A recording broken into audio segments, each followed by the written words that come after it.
மசால் தோசை. மைசூர் மசாலா தோசை. இதுக்கு தேவையான பொருட்கள். முதல்ல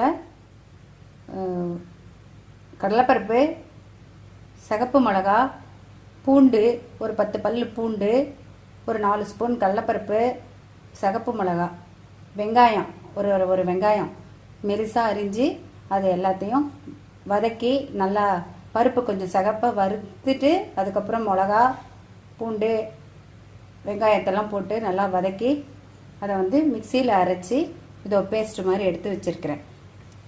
அதுக்கப்புறம் இது ஒரு சட்னி மாதிரி.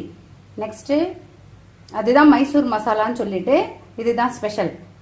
இதுக்கு மசாலாவுக்கு உருளைக்கிழங்கு அவிச்சு வச்சுருக்கேன், பச்சை மிளகா, இஞ்சி, கறிவேப்பிலை நறுக்கி வச்சுருக்கேன், வெங்காயமாக அரிஞ்சு வச்சுருக்கேன். இனிமேல் மசாலா செஞ்சுட்டு மசாலா தோசையை மைசூர் மசாலா தோசையை ஊற்றுறேன்.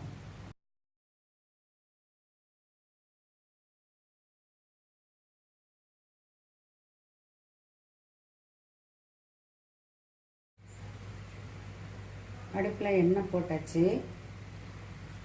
கடுகு, கடலைப்பருப்பு, உளுத்தம்பருப்பு மூணு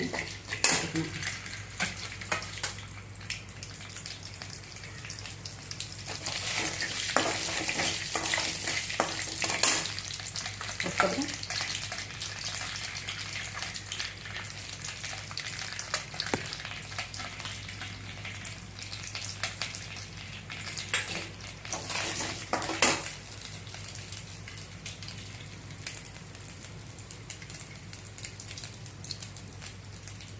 அதில் பச்சை மிளகா, கறிவேப்பிலை போட்டு வதக்கிட்டு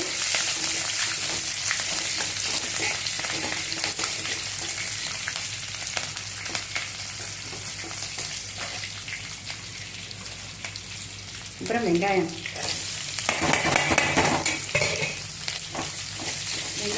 வதக்கிட்டு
மைசூர் மசாலா தோசை ஊற்ற போகிறேன்.